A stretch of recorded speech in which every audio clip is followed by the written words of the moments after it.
Hello students, सर्वांचं स्वागत आहे आपल्या यूट्यूब चॅनेलवर. आपण बघत आहोत इयत्ता 9वी सेमीमधला सर्कल चॅप्टर. तर ह्या सर्कल चॅप्टरमधले आपण थेरम प्रूफ पाहत आहोत. याच्या अगोदरचा पहिला थेरम आपण प्रूफ बघितलेला आहे, हा सेकंड थेरम आहे. तर पहा मित्रांनो, हा चॅप्टर तुम्हाला समजणं खूप महत्त्वाचं आहे, कारण 10वीमध्ये तुम्हाला जर सर्कल चॅप्टर इझी वाटायचं असेल तर 9वीचं सर्कल चॅप्टर तुम्हाला समजलं तरच 10वीचं सर्कल चॅप्टर समजते. तर पहा, सर्कलचं या थेरमचं स्टेटमेंट इथं दिलेलं आहे. आपण स्टेटमेंट व्यवस्थित वाचून घेऊया. काय दिलं statement? The segment joining the center of a circle and the midpoint of its chord is a perpendicular to the chord. तर आता ह्याच्यामध्ये हे स्टेटमेंट काय म्हणते, एक सेगमेंट जॉईन करायचं आहे आपल्याला. काय करायचं आहे? एक सेगमेंट जॉईन करायचं आहे. कुठं जॉईन करायचं आहे? सर्कलमध्ये एक कॉर्ड काढायचा आहे. समजा मी ए बी हे कॉर्ड काढलेलं आहे. या ए बीवर एक सेगमेंट जॉईन करायचं आहे. कुठून? सेंटर ऑफ द सर्कलपासून. ह्या सर्कलच्या सेंटरपासून एक सेगमेंट जॉईन करायचं आहे, ते बी कॉर्डवर कुठं करायचं आहे? Midpoint of its chord. ह्या कॉर्डच्या मिडपॉईंटला सेगमेंट जॉईन करायचं आहे. समजा आपण ह्या कॉर्डच्या ह्या इथं एक मिड पॉईंट घेतलो. या मिड पॉईंटला नाव दिलं आपण पी. काय नाव दिलं? पी नाव दिलं. ह्या मिड पॉईंटला आपण काय करू? एक सेगमेंट जॉईन करू. कुठून? सेंटर ऑफ द सर्कलपासून. या सर्कलच्या सेंटरपासून मी एक सेगमेंट काय केलं? मी जॉईन केलं. मग हे सेगमेंट जॉईन केल्यानंतर हे काय होते? Its chord is a perpendicular to the chord. हे सेगमेंट काय होते? ह्या कॉर्डला परपेंडिक्युलर होते. काय होते? परपेंडिक्युलर बनते. म्हणजे त्याचा अर्थ हे जे सेगमेंट आहे आपलं, कोणतं सेगमेंट ओ पी, हे कसं असते? परपेंडिक्युलर असते. काय असते? परपेंडिक्युलर. कोणावर असते? Cord A beaver. Chord A बीला काय असते? ते परपेंडिक्युलर असते. हेच तुम्हाला काय करायचं आहे? प्रूफ करायचं आहे. याच्यामध्ये स्टेटमेंट सरळ असं सांगितलेलं आहे की the segment joining the centre of the circle. बघा, सेंटर ऑफ द सर्कलपासून सेगमेंट जॉईन करायचं आहे. And the mid point of its cord.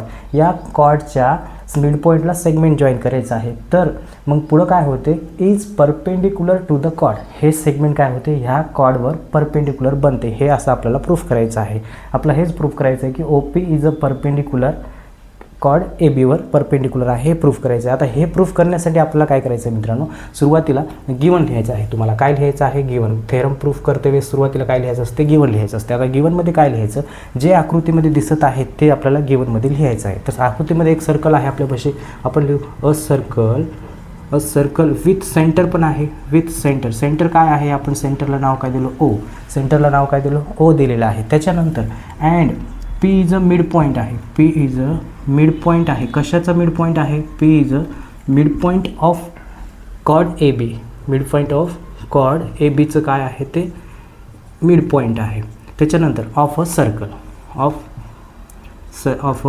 सर्कलचं कॉर्डचं ते काय आहे? मिड पॉईंट आहे. एवढं आपण गिवनमध्ये लिहू शकता. आता जर हे पी जर ह्या कॉर्डचं मिड पॉईंट असेल, मिड पॉईंट म्हणजे मधला पॉईंट असेल, तर इकडलं जे ए पी आहे, इकडलं जे बी पी आहे, हे दोन काय होतात? इक्वल होतात, कारण ते आपण मिड पॉईंट घेतल्यामुळे. म्हणून आपण इथं असं पण एक लिहू शकतो की सेगमेंट ए पी हे कॉन्ग्रुएंट होऊन जाते सेगमेंट बी पीला. का होते? कारण आपण काय म्हणलं त्याच्यामध्ये, हे P is a mid point of chord A B. या कॉर्ड ए बीचं पी मिड पॉईंट असल्यामुळे ए पी आणि पी बी इक्वल होतात. एवढं आपण लिहू शकतो गिवनमध्ये. आता एवढंच लिहायचं आहे आपल्याला. त्याच्यानंतर आपल्याला टू प्रूफ. आता प्रूफ काय करायचं आहे ते लिहायचं आहे. आपल्याला काय प्रूफ करायचं आहे? हे सेगमेंट ओ पी हे कॉर्डवर परपेंडिक्युलर आहे, हेच प्रूफ करायचं आहे. बघा, मी इथं लिहून ठेवलेलं आहे पहिलंच. म्हणजेच सेगमेंट ओ पी परपेंडिक्युलर आहे कॉर्ड. कोणतं कॉर्ड आहे? A B. ए बीवर काय आहे? परपेंडिक्युलर आहे. हे आपल्याला काय करायचं? प्रूफ करायचं आहे. तर आता पहा मित्रांनो, हे प्रूफ करण्यासाठी आपल्याला मेन मुद्दा काय करायचा आहे? इथं आपल्याला एक ड्रॉ करून घ्यायचं आहे. एक सेगमेंट इथं आपला असं ड्रॉ करून घ्यायचं आहे, ओ ए.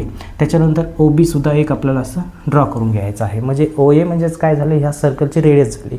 ओ बी म्हणजेच काय झाली? ह्या सर्कलची रेडियससुद्धा झाली. आणि इकडल्या साईडला एक ट्रायंगल तयार होत आहे, इकडल्या साईडला एक ट्रायंगल तयार होत आहे. म्हणजे कसं ट्रायंगल तयार होत आहेत? बघा, असं एक ट्रायंगल इकडल्या साईडला तयार होत आहे. इथं काय? पी आहे, इथं कोण आहे? ओ आहे, इथं ए आहे.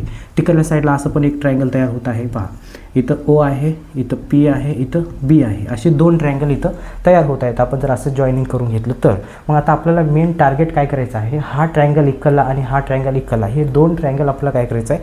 कॉन्ग्रुएंट करायचं आहे. जर हे दोन ट्रायंगल जर कॉन्ग्रुएंट झाले की मग तुमचं हे जे परपेंडिक्युलर आहे ते ऑटोमॅटिक प्रूफ होते. फक्त तुम्ही शेवटपर्यंत बघा मी हे दोन ट्रायंगल कसे कॉन्ग्रुएंट करतो. आता तुम्हाला समजण्यासाठी इथं खाली बाजूला मी आकृत्या त्याला सेपरेट काढून पण ठेवलेलं आहे. तर आपण सुरुवातीला प्रूफमध्ये काय करू? पहिलं हे जॉईनिंग केलेलं, ड्रॉ केलेली माहिती लिहून घेऊ आपण इथं. आता इथं पहिलं प्रूफमध्ये काय करू आपण? आता सुरुवातीला प्रूफमध्ये आपण म्हणू ड्रॉ सेगमेंट. काय ड्रॉ केलं आपण? सेगमेंट ओ ए अँड दुसरं काय ड्रॉ केलं आपण?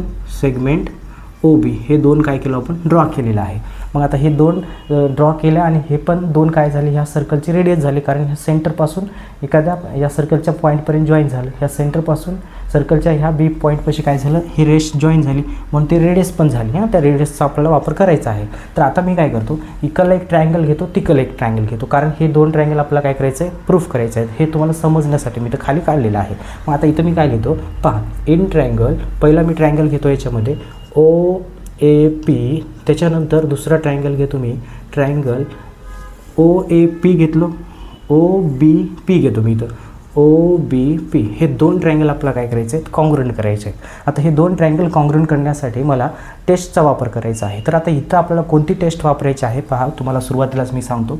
इथं काय करायचं आपल्याला यस टेस्ट, या टेस्टचा वापर करून आपल्याला इथं प्रूफ करायचं आहे. यस टेस्ट म्हणजे काय, या दोन्ही ट्रायंगलचे करस्पॉन्डिंग तिन्ही पण साईड काय करायचे आहेत, कॉन्ग्रुएंट दाखवायचे आहेत, म्हणजे इक्वल दाखवायचे. तर तिन्ही पण करस्पॉन्डिंग साईड जर इक्वल झाले तर हे दोन ट्रायंगल काय होतात, कॉन्ग्रुएंट होतात. कशावरून होतात, AA टेस्टवरून होतात.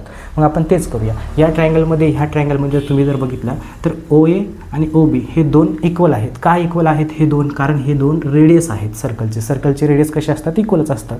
मग आपण इथं असं म्हणू शकतो, सेगमेंट OA हे कॉन्ग्रुएंट आहे सेगमेंट OBला.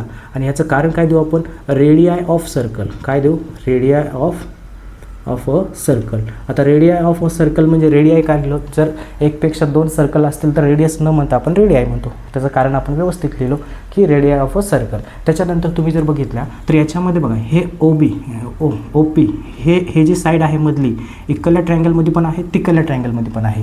समजा OP जर आपण 5 सेंटीमीटर घेतलो, आपण OP जर 5 घेतलो तर बघा इकडे पण 5 असते, तिकडे पण 5 असते. म्हणजे हे OP कसं आहे, कॉमन साईड आहे, दोन्ही पण ट्रायंगलमध्ये असल्यामुळे कॉमन साईड आहे. ते पण दोन्ही ट्रायंगलमध्ये कसे असते, इक्वलच असते. मग आपण इथं असं लिहू शकतो, सेगमेंट OP हे कॉन्ग्रुएंट आहे सेगमेंट OPलाच. कारण ह्याचं कारण काय देऊ आपण, कॉमन साईड.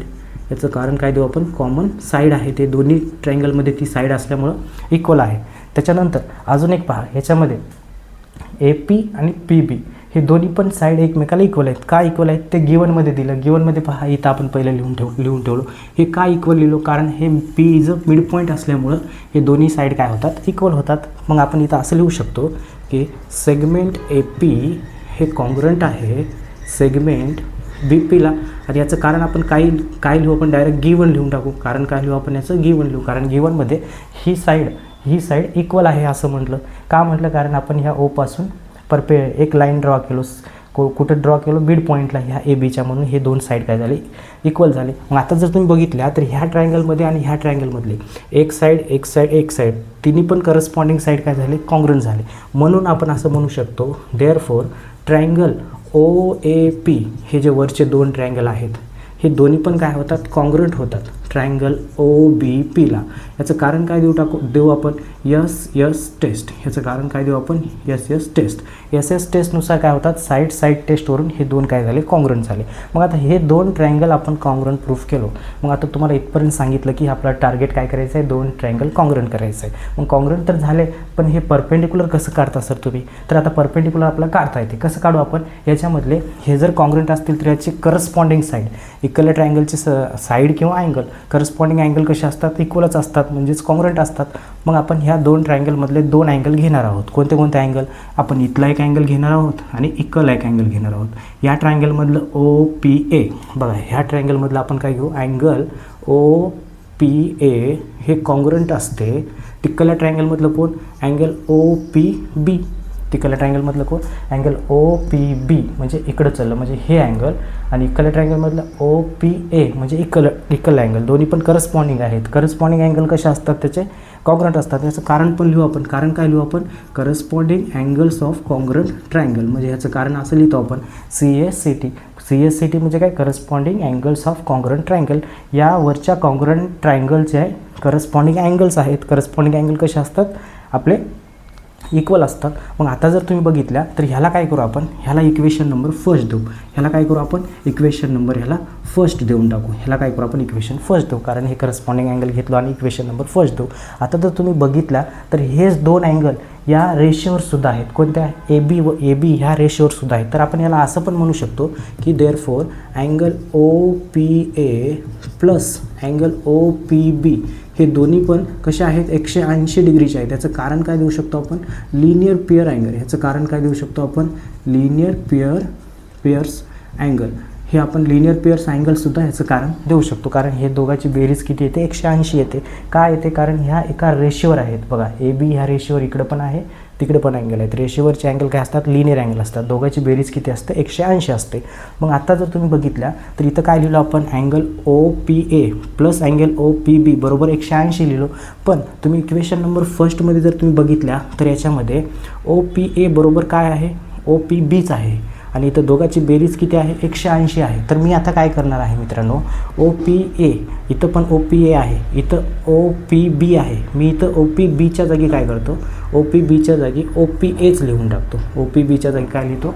ओ पी एच लिहून टाकतो. मग मी इथं असं लिहू शकतो angle O P A plus O P बीच्या जागी हेच वापरणार आहे मी, अँगल ओ पी एच वापरणार आहे आणि याला इज इक्वल टू 180ला 180 देणार आहे. त्याच्यानंतर इकडं फ्रॉम फर्स्ट याचं कारण काय लिहिणार आहे आपण? फ्रॉम फर्स्ट असं आपण ह्याचं कारण देऊ शकतो. आता जर तुम्ही बघितलं पुढचं जर कॅल्क्युलेशन आपल्याला करायचं असेल तर ते रफ करावं लागेल.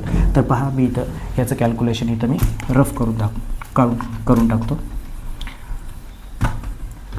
आता जर तुम्ही बघितलं तर हे दोन्ही पण अँगल कसे आहेत? इक्वल आहेत. Angle O P A plus angle O P B is equal to 180 आहे. मग 1 O P A plus 1 O P A किती होतात? 2 ओ पी ए होतात.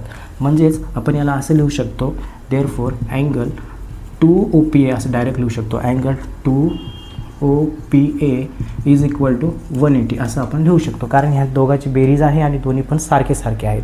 मग आता हे 2 इथं इंटूमध्ये असते, तिकडे गेलं तर काय होते? डिवाइडमध्ये जाते. म्हणून आपण इथं असं म्हणू शकतो angle O P A is equal to 180 divided by 2. म्हणजेच angle O P A is equal to 180ला 2ने डिवाइड केलं तर काय होते? 90 डिग्री होते. म्हणजेच आपल्याला काय सापडलं? आपल्याला सापडलेलं आहे की अँगल ओ पी ए हा अँगल किती सापडलेला आहे? 90 डिग्रीचा सापडलेला आहे. आपण 90 डिग्री प्रूफ केलो. जर हा अँगल जर 90 डिग्रीचा असेल तर याचा अर्थ काय होते? ओ पी हे या ए बीवर काय होते? परपेंडिक्युलर होते. मग आपण खाली डायरेक्ट लिहू शकतो therefore segment O P perpendicular आहे कॉड ए बीवर परपेंडिक्युलर आहे असं आपण त्याचं कारण लिहू शकतो. कारण हे 90 असल्यामुळेच ह्याला आपण परपेंडिक्युलर म्हणू शकतो, किंवा हे जर परपेंडिक्युलर असेल तर ते 90 असते. हे दोघांचं काय असतं? संबंध असते. मग अशा प्रकारे आपण हे थेरम प्रूफ करू शकतो. तुम्ही पाहू शकता. जर समजलं नसेल तर अजून ह्या व्हिडिओला रिव्हर्स घेऊन पण बघू शकता. आपण आता पुढचा थेरम पुढच्या व्हिडिओमध्ये बघूया.